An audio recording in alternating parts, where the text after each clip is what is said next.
I'm Betty. I'm 32 years old and a mom who works. I live with my husband and our son. I started working at my current company right after college, and I've been there for 10 years now. I took time off when my son was born, but I returned to work when he turned 1. Since then, I've been working hard in sales, and because of my efforts, I'm about to get a promotion. Lately, work has been even more enjoyable for me. My husband is 3 years younger than me and has been changing jobs a lot since before we got married. He dreams of starting his own business someday. He believes that gaining experience from different companies will help him become a successful entrepreneur in the future. But every time he switches jobs, it seems like he earns less money. I've always wondered if he's really learning new skills. Still, I felt I needed to support our family to help him achieve his dream. I wanted to believe in the man I loved, but he did something that hurt me deeply. During the first 2 years of our marriage, things were good. Despite his job changes causing some instability, we enjoyed dreaming together about our future. We talked about building our own house and traveling abroad once his business took off.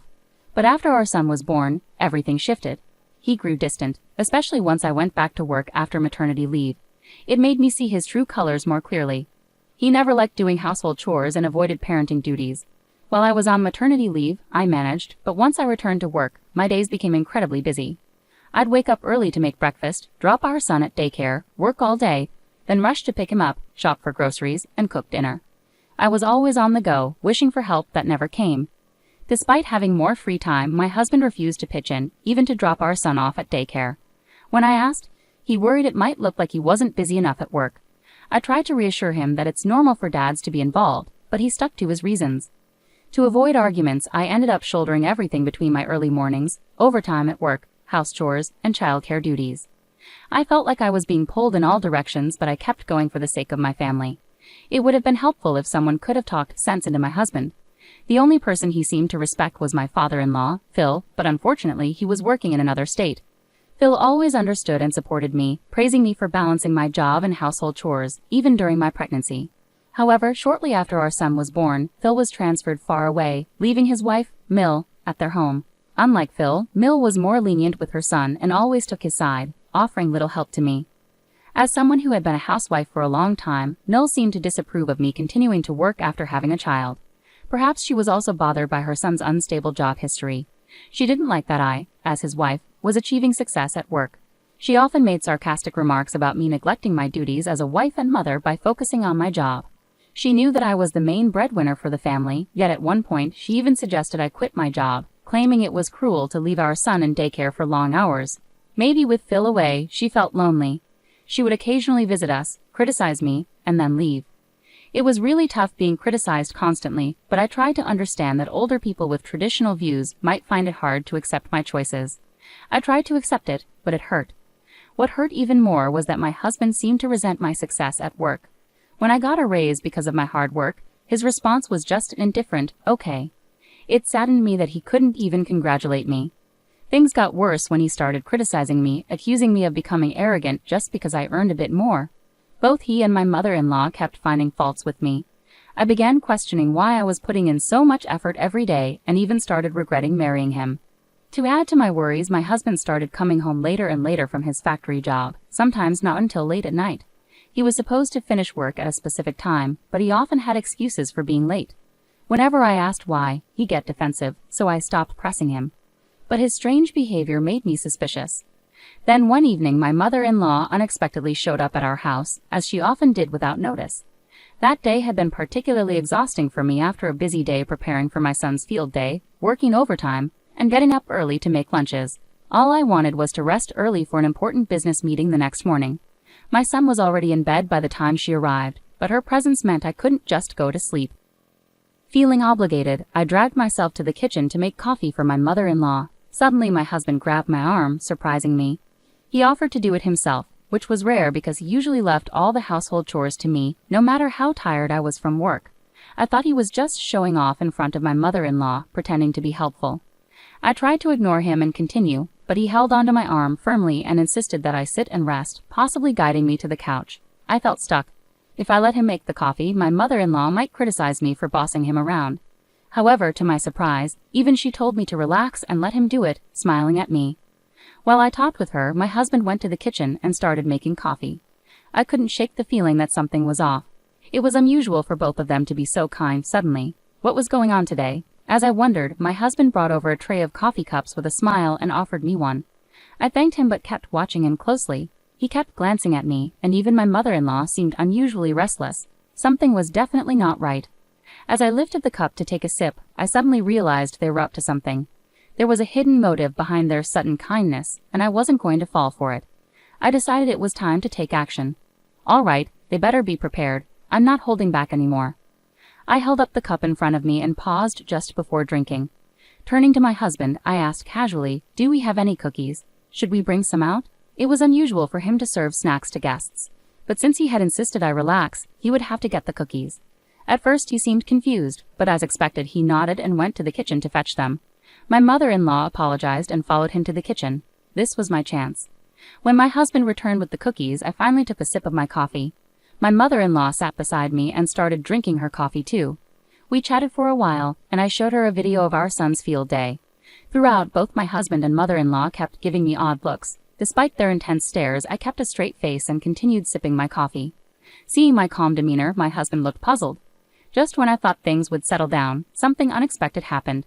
My mother-in-law suddenly turned pale, stood up abruptly, and hurried out of the living room, clutching her stomach as she rushed towards the bathroom. As I thought to myself, I knew it, I glanced at my husband. He stood there, eyes wide with shock. Then he shot me a glare before rushing after my mother-in-law towards the bathroom. He banged on the door, shouting, "Mom, are you okay?" She was groaning inside, but her words were unclear. I could guess from her sounds, though. After a few minutes, my husband returned to the living room, leaving my mother-in-law in the bathroom. His face was pale, and he bit his lip nervously. I said to him, "Looks like you spiked my coffee, huh?" He shouted back, his eyes bulging, "So it was you all along?" I smirked. "Nope, it was you, right? I switched my coffee with your mother's because yours looked suspicious." "You're awful for suspecting me like that," he retorted. "Well, who's really the awful one here? I bet you put laxatives or something in there, didn't you?" There was some strange powder on the rim of the cup. It was too obvious. The situation with the white powder in the cup my husband gave me raised red flags. If he had been someone who regularly made coffee, I might not have been suspicious. However, he never did household chores, and my mother-in-law tended to take charge. Their sudden niceness and insistence that I relax seemed too good to be true. I watched my husband closely and was cautious about the coffee he offered me. Eventually, he confessed. He admitted he had planned to sabotage an important business meeting I had the next day by making me sick. If their plan had succeeded, I would have had to cancel the meeting or risk embarrassing myself by needing frequent bathroom breaks, potentially damaging my reputation at work. Putting something in someone's drink is clearly wrong and could be considered a crime. Did they really dislike me so much that they would stoop to such a level? I started to feel sorry for them. My husband, now defiant, glared at me and threatened, "If anything happens to my mom, I'll sue you for damages." But I responded with a smirk, "What are you talking about? If anything, you should be compensating me. I've known all along about your deceit." My husband stood frozen, caught in his lies. Despite claiming to work late and being busy, he had ample free time.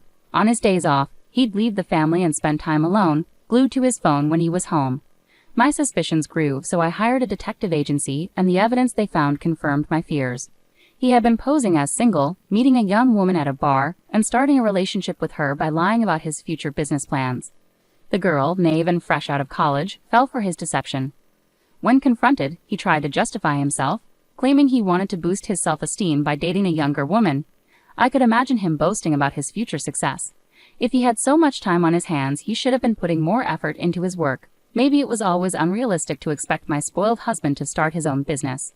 Seeing his pale face as his affair was exposed, I made a firm decision. "Let's get a divorce. You'll have to pay me compensation and child support," I told him. Reluctantly, he agreed, but he added, "I'm taking half of our savings. I know you've been secretly saving money." I chuckled inwardly, knowing better. There's no money of mine to take. Most of the savings are from before we were married, which isn't subject to division.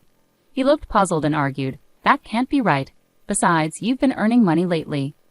"The money I've earned recently has mostly gone towards our living expenses, with you contributing very little," I calmly explained. Hearing this, he looked defeated. "And just so you know, all the furniture and appliances in this house were purchased with my money. You won't be taking any of it. Also, since the house lease is in my name, you need to pack your things and leave as soon as possible." Turning to my mother-in-law, who had just come out of the bathroom looking worn out, I told her, "I'll be informing your husband about this." She pleaded with me not to, but I proceeded to call my father-in-law, Phil. As expected, he was furious and urged her to get a divorce. Realizing he had no financial gain in the divorce settlement, my husband seemed to grasp the seriousness of his situation.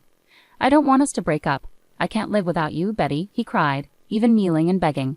But apologies now couldn't undo how I felt. I hired a lawyer and successfully divorced him, securing a substantial amount in compensation and child support. With a low income, he struggled to pay the compensation, ending up in significant debt. But the consequences didn't end there. I reported to the police about the laxatives in my coffee, leading to both him and my mother-in-law being found guilty of assault. They received suspended sentences but now have criminal records. In the end, my husband's affair fell apart, and he ended up working tirelessly to repay his debts. My mother-in-law also got divorced, and now they live a financially strained life together. It's a fitting outcome for someone who tried to undermine me out of jealousy, the one who held our family together. As for me, I recently closed a very successful business deal and was promoted to sales team leader. I've moved out of the apartment I shared with my husband and rented a new condo. My son and I are happily living together now. Though my first marriage didn't work out, I'll continue working hard and focus on enjoying life. Take care, everyone.